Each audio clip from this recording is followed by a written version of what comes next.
안녕하십니까. 집단 상담 이론과 실제 우리 11주차 3차 실수업 시간입니다. 우리 지난 시간에 이 비스틱이 언급한 이 내담자와 원조 관계를 위한 이 지켜야 될 원칙, 여기에 대해서 우리 지난 시간에 한번 다 살펴보았습니다. 그래서 우리가 처음 보았던 이 개별화, 말 그대로 개인에 따른 개별적인 차이를 인정하는 것, 그렇게 말씀을 드렸고, 의도된 감정 표현은 이 내담자가 자신의 감정을 잘 표현할 수 있도록 그런 라포 관계를 잘 형성하는 것, 통제된 정서적 관념은 이 상담자의 자신의 감정을 객관적으로 컨트롤하면서 이제 개입을 하는 그러한 원칙. 아무리 가슴 아픈 사연을 가진 이제 내담자를 하더라도 상담자가 어느 정도의 감정적인 이입과 공감은 충분히 있어야 되겠지만, 너무 감정에 어찌 보면 휘말려 가지고 자신의 감정을 객관적으로 조절을 하지 못한다면 오히려 내담자로부터 신뢰를 쌓지 못하는, 우리 신뢰를 깨버리는 그런 문제를 발생시킬 수 있기 때문에 통제된 정서적 관념 잘 기억하시고, 그리고 수용이라는 거는 말 그대로 우리 지난 시간에 말씀 그대로 이 상담자가 내담자에 있는 그대로를 받아들이는 것. 그렇기 때문에 이 맞고 틀리고를 이제, 그래서 비심판적 태도 같이 우리가 살펴봐야 되는데 두 개가 내용상 비슷하거든요. 그래서 내가 이 사람을 맞다 틀렸다 그런 선입견과 판단이 먼저 이루어져 버리면은 어찌 보면은 문제 해결을 위한 그런 상담이 될 수가 없겠죠. 그리고 마지막 내담자의 자기결정권. 모든 결정은 결국에는 이제 문제를 해결할 수 있는 능력이 내담자 그 내면에 있다고 우리가 전제하기 때문에 내담자의 자기 결정을 우리가 또 중요시 여겨야 된다는 거 꼭 기억하시고, 그리고 우리가 이 고지된 동의를 통한 이 비밀 보장이 이루어져야 한다는 거. 물론 이 타인과 자신의 생명과 그 재산에 그러한 이제 문제가 발생할 것 같은 그러한 사안에 대해서는 비밀 보장이 될 수가 없다라는 것. 하지만 우리가 자료에 나와 있는 것처럼 사전 동의를 얻어서 비밀 보장을 할 수 없는 그러한 상황도 있다는 것을 분명히 말해 주어야 한다는 거죠. 그렇게 공지를 하지 아니하면은 이제 어찌 보면 윤리적 강령에 굉장히 위배되는 그것도 그러한 문제가 발생할 수 있기 때문에 우리가 그런 의미로 이해하시면 될 것 같습니다. 자, 일단 그렇게 봐주시면 될 것 같고요. 그리고 우리가 여기까지 본 다음에 우리가 이제 수업 관련 영상을 보았는데, 아마 그 영상에서 우리가 이제 집단이 나온 것을 보았습니다. 그래서 우리가 예전에 뭐 오래전에 좀 시간 지난 영상이었지만 이 그것이 알고 싶다라는 이 과정에서 이 A라는 가정과 이 B라는 가정 둘 다 비슷한 상황의 가정이었죠. 이 연령대가 A 가정 같은 경우는 뭐 B 가정과 마찬가지로 이 고등학생 자녀를 양육하는 집이었는데, A 가정과 B 가정의 모습은 어찌 보면은 우리가 아까 지난 수업 시간에 살펴본 것처럼 앞선 가정보다도 이제 뒤에 소개되었던 그 가정이 어찌 보면은 더 행복할 수 없는 그런 상황이었죠. 그럼에도 불구하고 우리가 뒤에 나왔던 이제 그 경북 영양이었던 그 가정이 훨씬 더 행복하고 훨씬 더 어찌 보면은 이제 서로 간의 존중과 서로 간의 사랑이 굉장히 이제 잘 형성된 그런 가정이었다고 볼 수 있잖아요.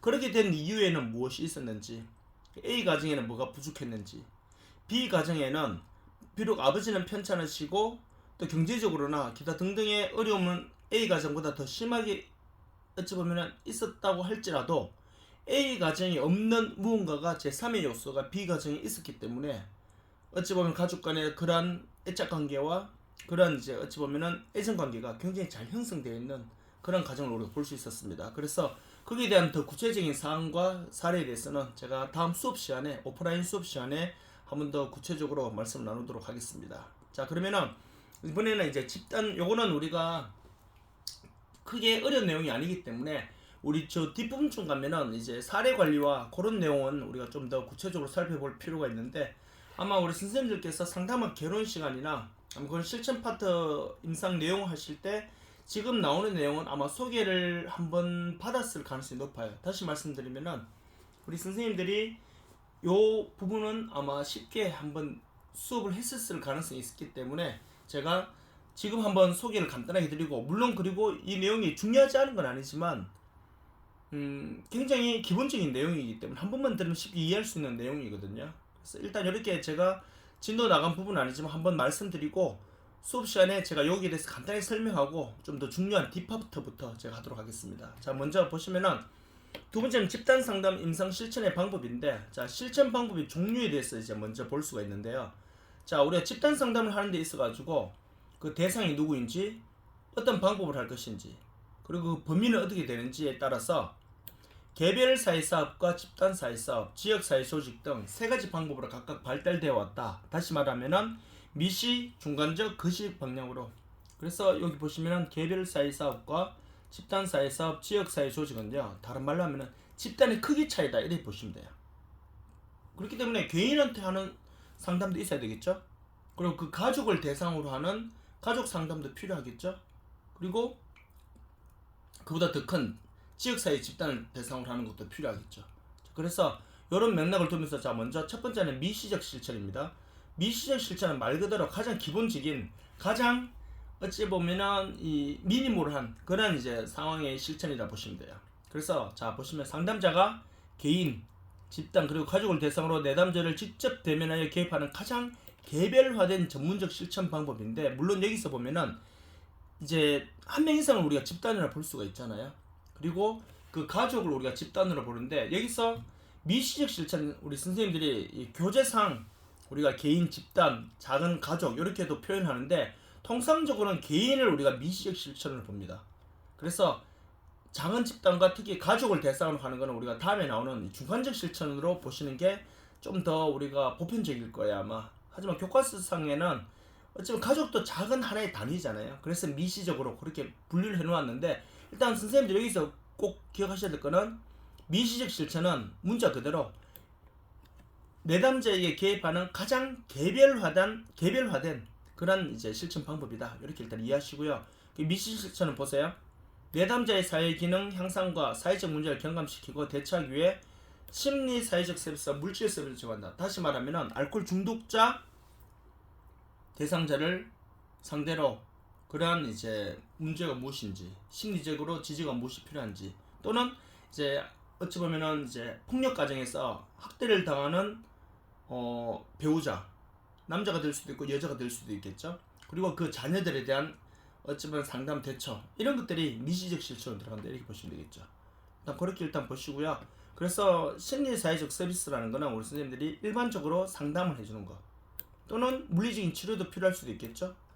또는 이제 예를 들어서 학대가 심한 그런 가정 같은 경우에는 미성년자 자녀를 보호자와 함께 학대를 가하는 그 가해자 보호자와 함께 분리 조치하는 그런 주변 환경을 변화시키는, 그리고 생존에 필요한 이제 현금과 현물 뭐 그런 서비스를 이제 연결해주는 이 상담자라고 해서, 어찌 보면은 통상적으로 봤을 때 우리가 상담자라고 하면은 당연히 상담을 해주는 게 대주 역할이죠. 하지만 상담자의 역할은 어찌 보면 상담의 역할이 메인이 될 수도 있지만, 그 외에도 옹호자의 역할을 할 수도 있고 지지자의 역할을 할 수도 있고, 특히 자원과 자원을 서로 연결해주는 이런 중개자 역할도 굉장히 많이 한다 볼 수 있거든요. 물론 그건 자원과 자원을 연결해주는 그런 중개자 역할은 상담자의 역할이기도 하면서, 실질적으로는 필드에서는 이 사회복지사들이 그 역할을 더 많이 한다 볼 수는 있겠죠. 그럼 사회복지사들은 중개자 역할을 하면서 지지자 역할도 같이 하거든요. 그러면서 상담도 물론 사회복지사들도 상담합니다. 하지만 조금 더 전문화되고 좀 더 어찌 보면은 대상에 적합한 그런 상담은 이 사회복지사들도 상담가와 함께 연결시켜주는 그런 중개자 역할이 더 크다 볼 수 있겠죠. 일단 그렇게 일단 이해하시면 될 것 같고요. 자, 이제 중간적 실천. 자, 앞서 말씀드린 대로 이 중간적 실천은 이 가족과 소집단을 대상으로 하는 그런 실천 형태인데, 아까 제가 앞서 말씀드린 것처럼 개인에 대한 더 전문적이고 조금 더 이제 어찌 보면은 실천적인 그런 방법이 미시적 실천이었다면, 중간적 실천은 개인을 조금 더 넘어선 그런 작은 소집단을 대상으로 하는 이제 형태다 보시면 돼요. 그래서 우리 선생님들이 지난 수업 시간에, 우리가 오프라인 수업 시간에 이제 영상을 봤는데, 그 영상에서 소개되었던 이 가정들이 있었잖아요. 상담자가 물론 정신보건사회복지사도 등장했고, 그리고 상담가도 등장하고, 뭐 여러 전문가들 같이 등장하잖아요. 원스톱 시스템으로 가기 때문에. 그렇기 때문에 결과적으로 봤을 때 우리가 통상적으로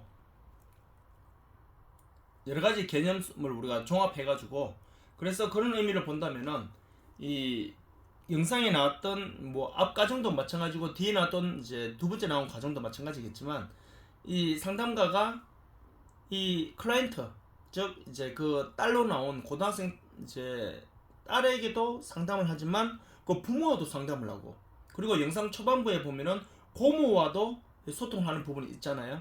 그렇기 때문에 그런 경우에는 가족 솔루션 프로그램이라고 해서 이 소집단 가족을 대상으로 하는 이제 집단 상담을 볼 수 있거든요. 그런 경우는 우리가 중간적 실천이다, 이렇게 임상 8태에서 설명하고 있습니다.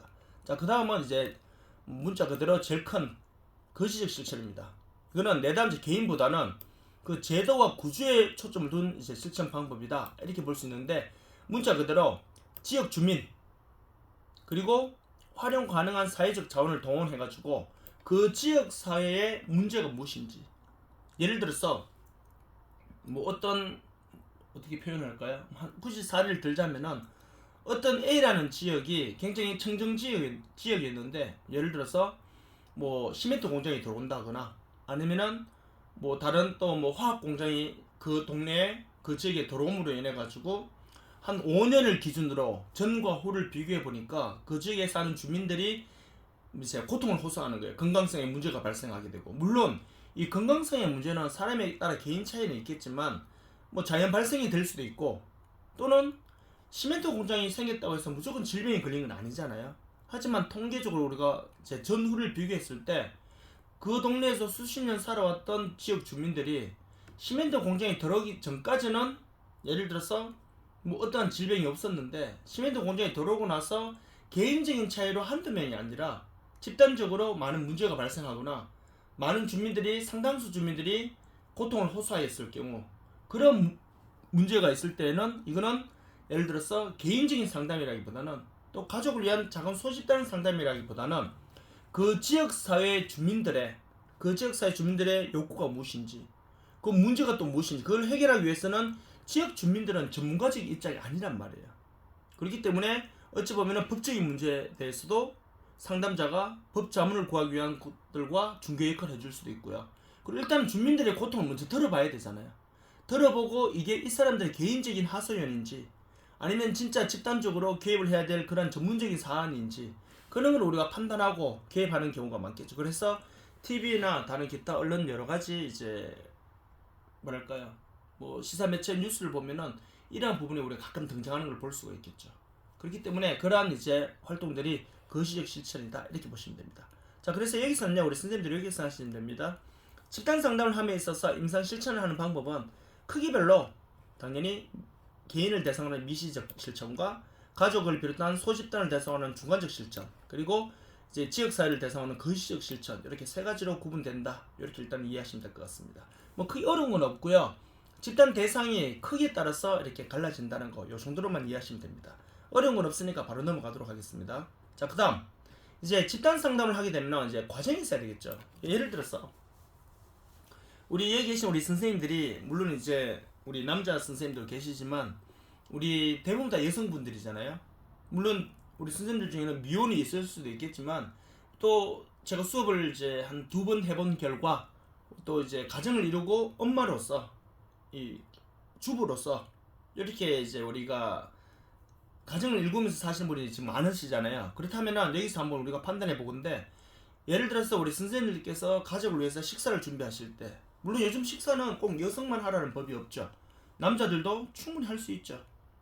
특히 요즘 밀키트가 워낙 잘 나오니까 뭐 가정에서 물론 음식을 잘 만들어서 먹는 것도 중요하겠지만, 또 예를 들어서 같이 이제 맞벌이를 한다거나, 또는 우리 한 번씩 집밥도 물론 이제 건강에 좋고 물론 중요하지만, 때로는 우리가 이렇게 뭐랄까요, 브랜드화되어 있는 그런 이제 인스턴트 음식도 우리가 먹고 싶을 때가 있잖아요. 뭐 자주 먹으면 안 되겠지만, 그렇다면은 그런 과정도 있는 것처럼 우리 선생님께서 집에서 식사를 준비하신다고 했을 때, 뭐 예를 된장찌개를 한다거나, 또는 뭐 순두부찌개를 끓인다거나, 또는 매운탕을 끓인다거나, 뭐 이런 걸 할 때 잘 아시겠지만 그 음식을 만들어가는 과정이 있습니다.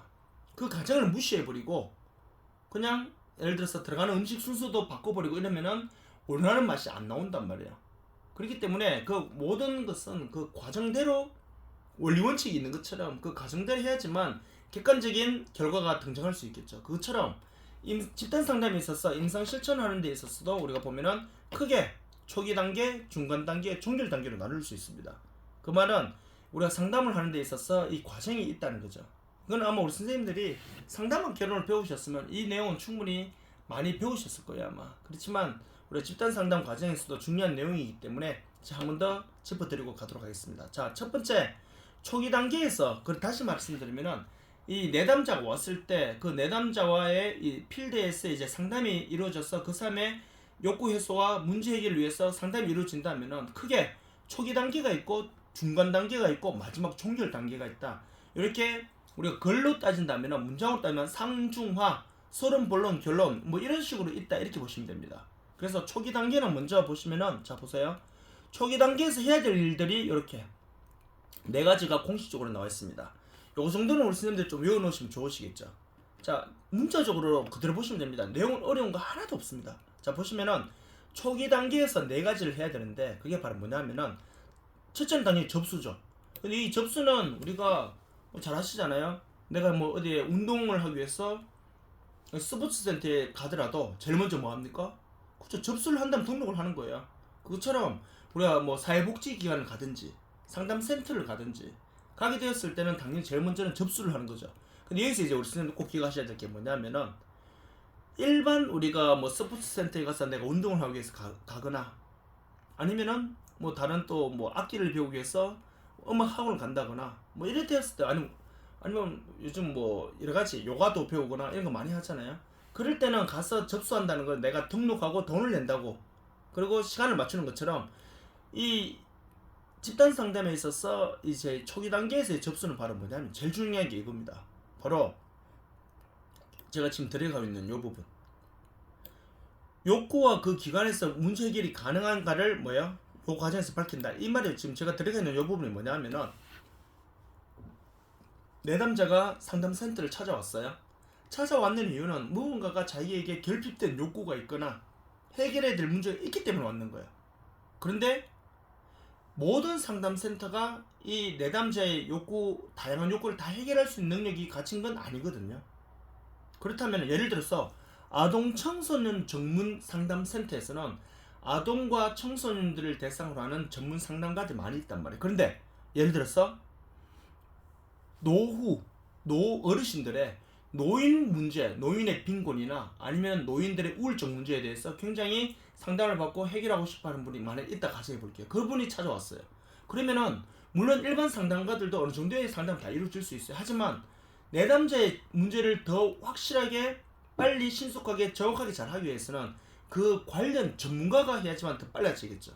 그런 의미로 본다면은 A라는 상담센터에 클라이언트가 내담자가 찾아왔어요. 그렇다면은 내담자가 찾아왔을 때 그 내담자의 욕구 결핍 문제를 이 기관이 적절하게 잘 해줄 수 있는 자원을 가지고 있는지 없는지, 즉 클라이언트의 문제와 기관의 자원이 서로 매칭이 되는지 안 된다면 어떻게 해야 될까요? 그렇죠. 다른 기관으로 소개를 해서 문제 해결을 할 수 있도록 빨리 보내드려야 되죠. 그냥 무조건 우리는 안 되니까 다른 데 가세요 이게 아니라 뭐 적절한 기관으로 서로 다시 매칭을 시켜드려야 되겠죠. 그렇기 때문에 접수라는 거는 바로 이 내담자의 욕구 문제와 그 기관의 자원이 서로 매칭이 되는지, 매칭이 돼야지만 뭐가 돼요? 접수가 이루어진다 이렇게 보시면 됩니다. 그러면 그 말은 다른 말로 하면은 다음 단계로 넘어갈 수 있다 이렇게 보시면 되겠죠. 그래서 밑에 보세요. 내담자의 문제 해결을 위한 욕구와 기관의 기능 및 자원 등이 뭐 할 경우 일치할 경우 그 기관에 이제 뭐가 된다? 클라이언트, 내담자가 될 수 있다 이 말이죠. 자, 그 다음 두 번째 이제 접수가 됐어 이제요. 접수가 되면 그 다음 뭐가 이제 이루어지냐면 사정 단계. 사정 단계는 어세스먼트 단계인데 이건 한마디로 말해서 이렇게 생각하시면 돼요. 뭐 구체적으로 어떻게 표현할까요? 이 내담자가 왔으면은 이 내담자가 어떤 문제 때문에 왔는지 그 내담자가 바로 오픈을 하면 되는데 바로 오픈을 잘 안 하죠. 왜? 사람들은 본능적으로 자신에게 있는 이 약점, 치부를 드러내기를 어찌보면 절개하진 않죠. 누구나 본능이죠, 그거는요. 그렇기 때문에 이 클라이언트가 자신에게 이게 내면에 있는 그 문제를 말할 수 있도록, 그리고 클라이언트가 어떤 것을 원하는지, 클라이언트의 지금 상황은 어떠한지, 클라이언트에게 있어서 여러 가지 이 사람의 뭐 이루어져야 될 여러 가지 문제점 뭐가 있는지 이런 걸 하나하나 다 뭐한다?